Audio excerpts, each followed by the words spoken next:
Welcome, reality designers, to another episode of Hypnosis by Design. I'm your host, Denny Van. I want to talk today about manifestors and relationships. So it's so interesting. I'm in a group on social media, and there's about 50,000 members of this group, and they're all vetted to be manifestors. So this group is just a group of manifestors, and I've never seen so many manifestors in one place. It's pretty mind-boggling. But I posed the question because, we are in February, the month of relationship with self and others. So I asked the question, what are your biggest challenges as a manifester in relationship? So, as someone who has been learning about my human design and those within my inner circle and then my outer circles, learning about how my energy works, I begin to recognize when somebody is projecting conditioned responses or if they are actually deconditioning. So, this is really cool to see some of the responses and to see where they are. And it's okay where you are. Where you are is where you are. That's okay. But we're here to shine a light on it. I am the left ankle cross of education, 5/1 emotional manifester. So I want to share some of the responses with you so that whether you're a manifester or not, but you can begin to see the challenges that, what do they say? The population is 8%, if that, less than 10% of the population are manifestors. And because of our aura, we have unique situations that come up. So, the biggest challenge for a manifester in a relationship is their aura. Manifestors have a closed, repelling aura. So, if you're a generator or even a reflector and a manifestor walks into the room, it could feel like your aura is being pushed out of the room. Even though you're physically in the room, your energy might feel like it's being pushed out of the room. And this can trigger some things within you. And it might make you feel a little bit a sense of uneasiness or uncomfortableness. So, this is because on a chemical level, manifestors are designed to initiate action and impact others rather than respond to them. So, as some of our challenges in relationship, some of the responses are the question, what is your biggest challenge as a manifester in relationship? Generators. Okay, another response, projectors. Another response, manifesting generators. Another response, reflectors. So, this kind of a response kind of shows me where the energy being is at the moment. They are responding from a conditioned place. They are blaming. So, we all have a tendency to do this. We will blame self or another person or a situation or a thing. You have absolutely no control over, yet we're blaming it because of the challenges in our own relationships. So, this is a conditioned response. And this is someone who might not know how to go inside, activate their success mechanism, and begin the deconditioning process. And then you become aware of when you're doing what I call projectile vomiting. You're just projectile vomiting your conditioning all over everyone. So this actually bleeds out our energy. And we want to do everything we can to conserve our energy. And one way we do this is not blame. We take responsibility and center ourselves within the choices that we made and the consequences that we receive from those choices. So if you're in a relationship with a generator and it's not working out, perhaps not blaming the generator, but looking inside. Because it's interesting, the other comments that are coming up. Here is one is in another language, so we have to translate this one. So this one's a translated message response. And it says, either they try to manipulate or control me, or they don't respect the boundaries. And for me, isolating myself. So isolation can cause problems in a relationship, right? The only two people I'm really challenging right now with is my sister and my mom. They're protective. So having those boundaries and feeling like, if you're a manifestor, feeling like others are trying to manipulate or control you.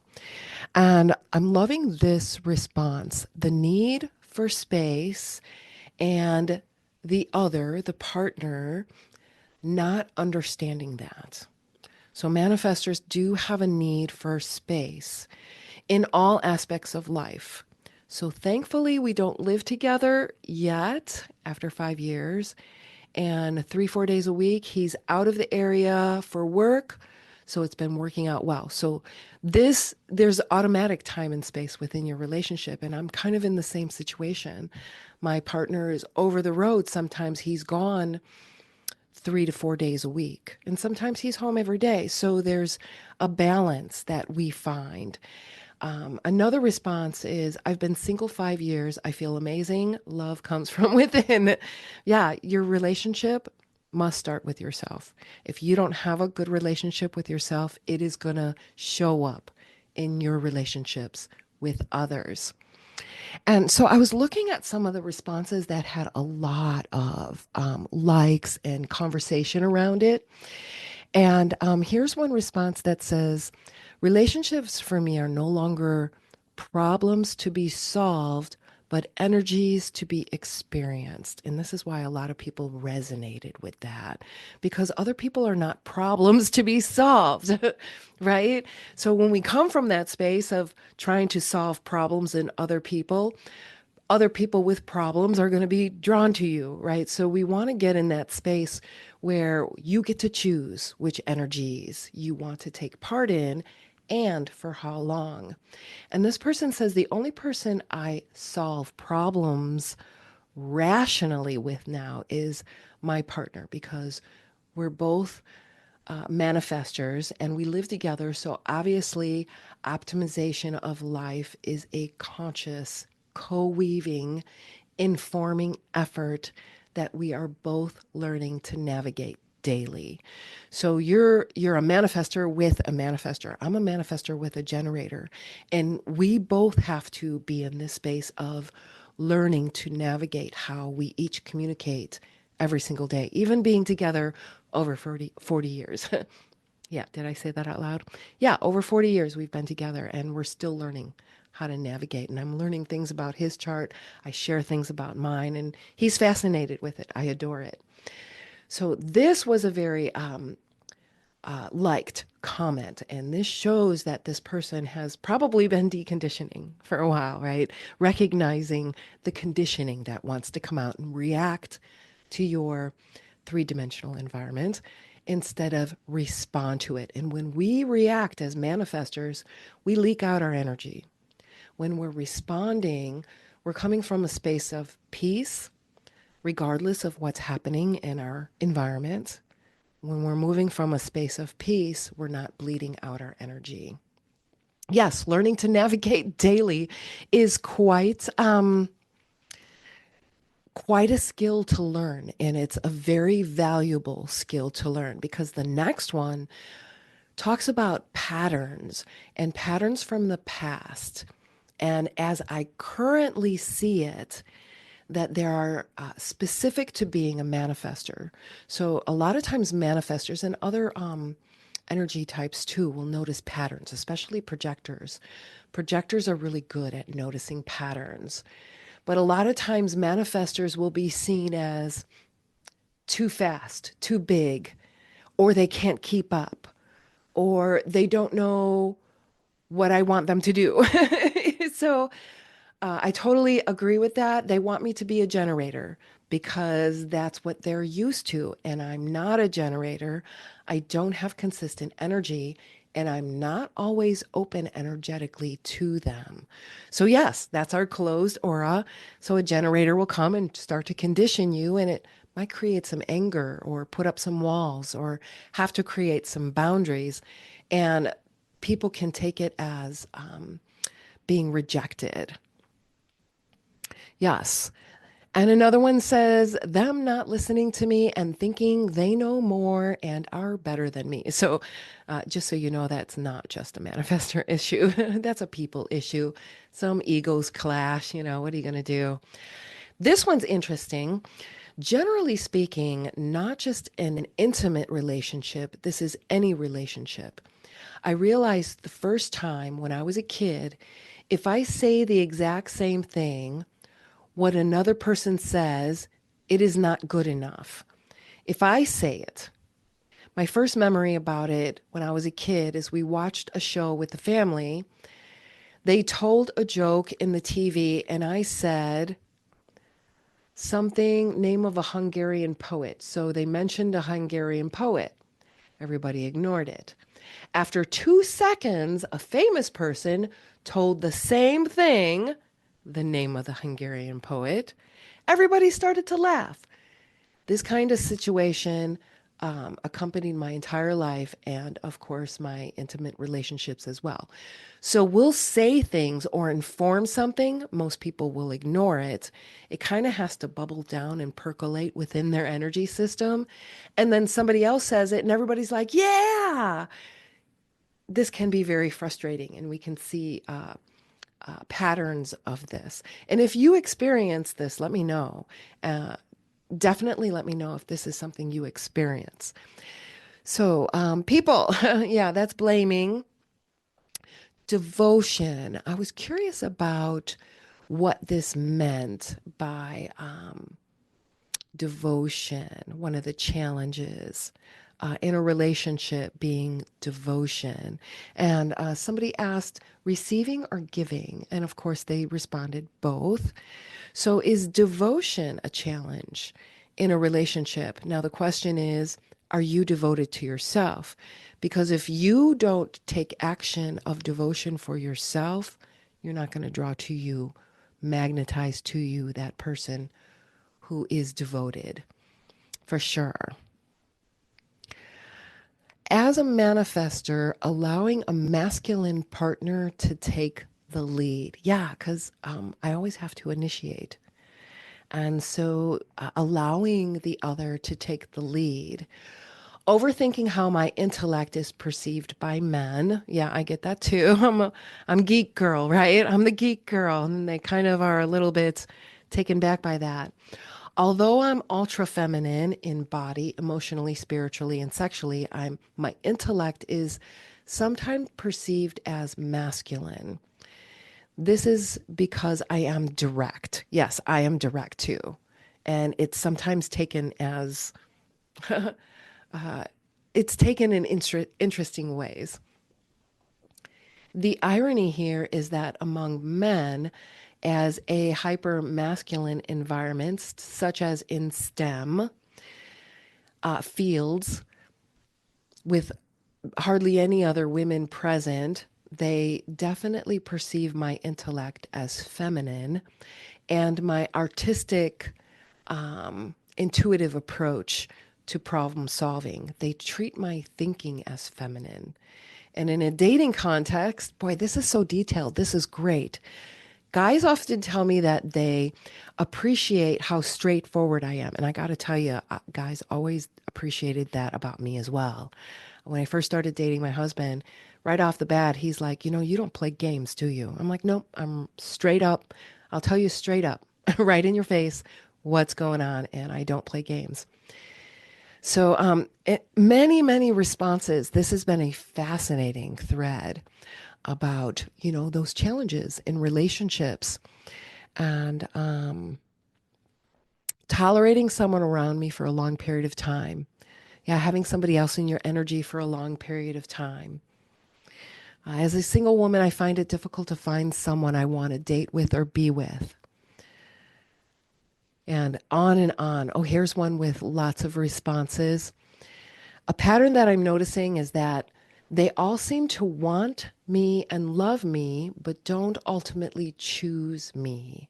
I've been doing internal investigating on this. Yes, this is important. Investigating, experimenting. Internal experimenting and investigating is a requirement for any energy type. This is fantastic. Good on you. So, doing all of this internal investigating on this, it seems they all either choose neither, more toxic partners, or easier, less deep connections. However, they all circle back around. Yeah, I'm noticing this in other people too, that, I bring out deep stuff in them and it's uncomfortable. They would rather have a relationship that makes them comfortable, that maybe codepends with them, or maybe they like to talk negative with others. And I don't, don't projectile vomit on me your crap because I'm going to tell you, guide you in a way where, or maybe ask questions back at you. How can you fix that? Depending on the conversation. And sometimes it gets uncomfortable and it's hard to have deep, meaningful friendships. So that's why I'm really grateful for my husband because we go so deep, deeper than surface level. And most relationships are surface level, if you haven't noticed already. And many of the other responses are, somebody says that a manifestor energy radiates that I don't need anyone energy. And many manifestors don't like the energy of neediness. So if you come to me, Denny, I need this. Will you do this for me? I really need this. This kind of neediness makes me want to make my space larger and kind of push you out of it. I don't like neediness because I'm going to turn around and say, how can you solve this problem? I'm a very independent woman, and women, from my experience and all of the women that I've known, those women who really need a man in their life are not my friends. They're just not my friends. But those who have needing man, they kind of tend to come together. Whereas I tell my husband, I don't need you, honey. I want you. I want you in my experience. I want us to have amazing experiences together. And this creates such deep, profound experiences together. So, what's reflected back that I was intentionally tabling? Yeah, that's true. Usually, when we're holding back, it's going to be shown in our 3D experience reflected back at us. Good observation. The love of solitude definitely affects relationships for sure. Personally, just learning to inform him of my needs, even the ones that are weird or unusual. Which ones are those? Now I'm curious. Even when I think he might take it personally, like sleeping alone, don't wake me up because I'll instantly get angry, even though it's cute and sweet, lol. See, I don't get that. Wake me up. I don't get angry if you wake me up. So the learning curve of informing, yes, that's a strategy. Informing is a strategy. But the positive things too. Luckily, I'm with a guy who needs a lot of alone time too, and a lot of freedom. So the aspect has been pretty easy to navigate. Good on you. I never feel that suffocated or obliged feeling like I have in past relationships. Yeah, you feel suffocated, like you're being suffocated.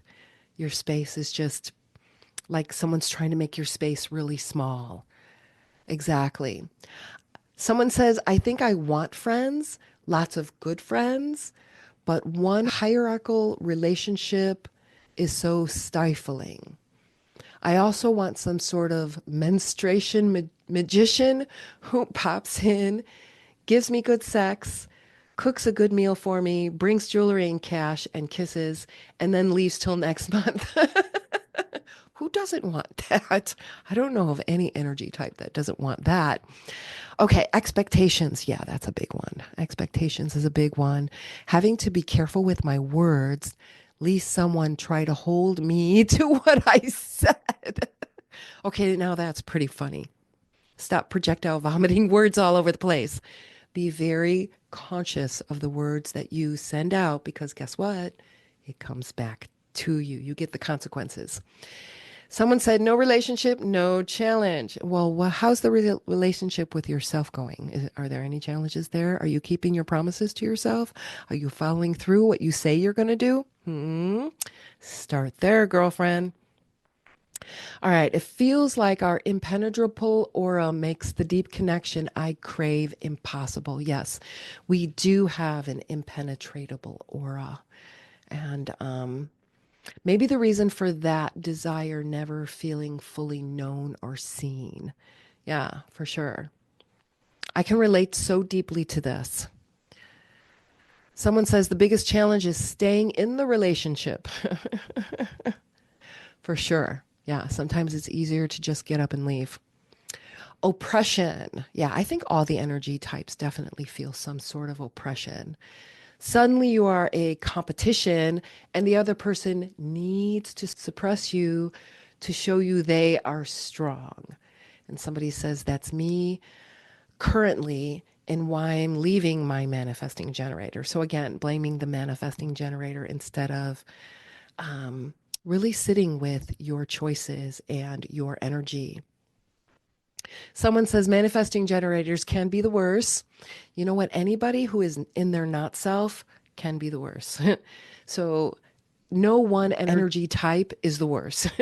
I'll tell you that right off. This is from a conditioned perspective, right? So it's their not self. Any energy type, their not self can be the worst. And especially if we're just trying to survive, kicking and screaming, right?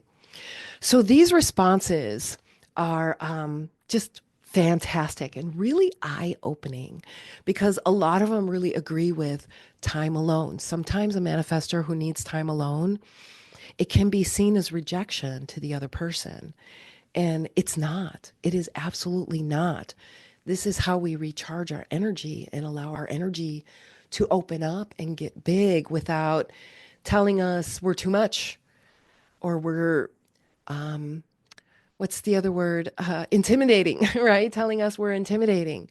None of that. So we're allowed to kind of open up our wings and be who we are.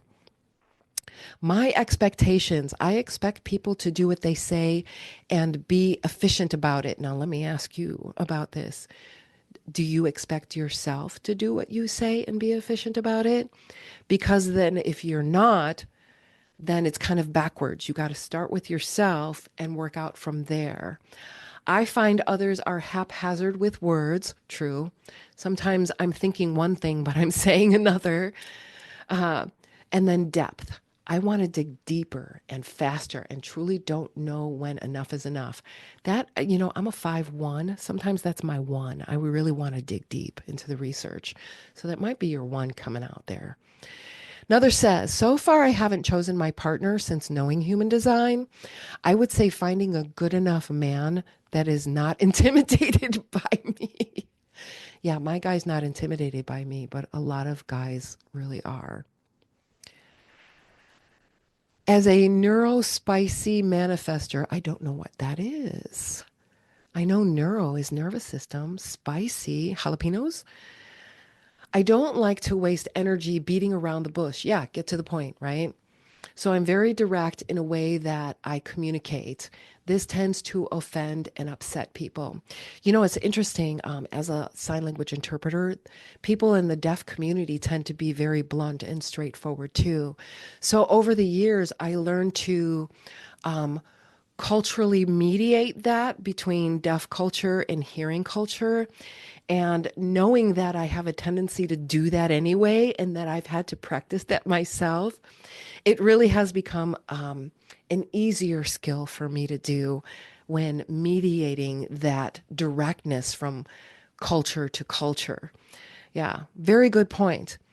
Being rejected for nothing really, perceived as negative. Yeah, you're just standing in the room doing nothing, and suddenly people are projecting on you. Yeah, happened my whole life. Again, projecting on a specific energy type. Yeah, that is conditioned. That is a conditioned response. It's not a conscious awareness response.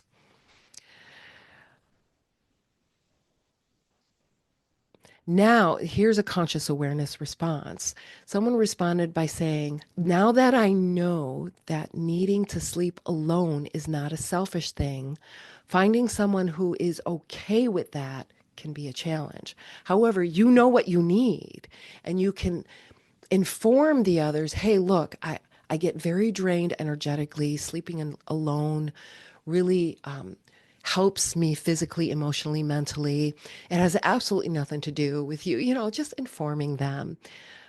My husband calls it a sleep divorce. He hates it, but sometimes sleeping alone recharges me, and he doesn't want to do it. All right. Another responds, I'm a single definition. So sometimes I just feel like I don't need this shit. Yeah, I'm a single definition too. And my response is, I'm done.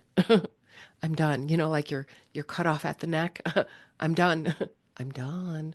And my husband knows when I say I'm done, I'm done. No more. Good response. And then I have to remember that's what I want.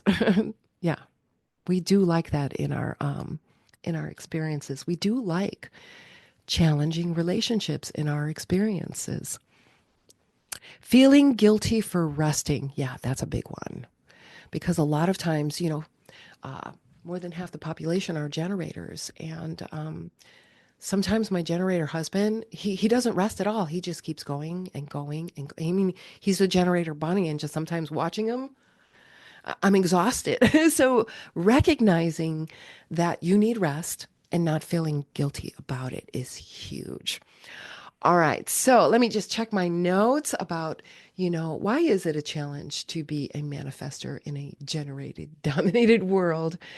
Yes, this is a generator dominated world, and it can be challenging to be a manifester in this generator dominated world for many reasons, as we just discussed in and many of the responses from manifestors. Because again, manifestors operate very differently from other energy types, especially generators who make up most of the population. So manifestors are designed to initiate, while generators are designed to respond. And most of the world operates according to the generator's need to wait for something to respond to. And this can create frustration and resistance to the manifestor's energy type. And the entire world is largely unaware of and suspicious sometimes of manifestor energy. So this can lead to misunderstandings and rejection. And if you experience that, let me know about that. Since manifestors only represent about 8%, I usually say less than 10.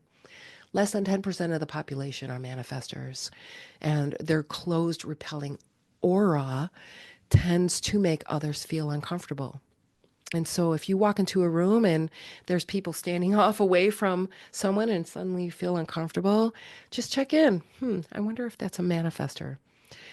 And the pressure to conform to generator conditioning can lead manifestors to repress their true nature or try to make their big energy very small. And this can cause anger and frustration. So manifestors have to be able to resist the urge to wait for guidance or permission from others and instead trust your own authority. So the key to being a successful manifester is to embrace your own unique power and find peace in a world that is not designed for it. It is so important to find peace in a world that is not designed for it. And so this is how you can become your own reality designer.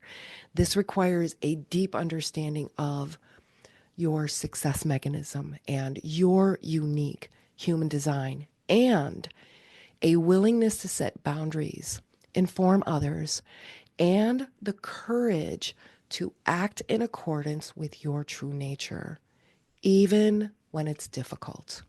All right. So, reality designers, thank you so much for being on this journey with me. I am here to serve. Please like, subscribe, share, do all the things to get it out there because the more you tap on the algorithm, the more the algorithm wakes up and gets out there. So do all of those things. And I want to hear from you. I want to know what you loved, and I want to know what you would love more of. And in the meantime, keep being amazing.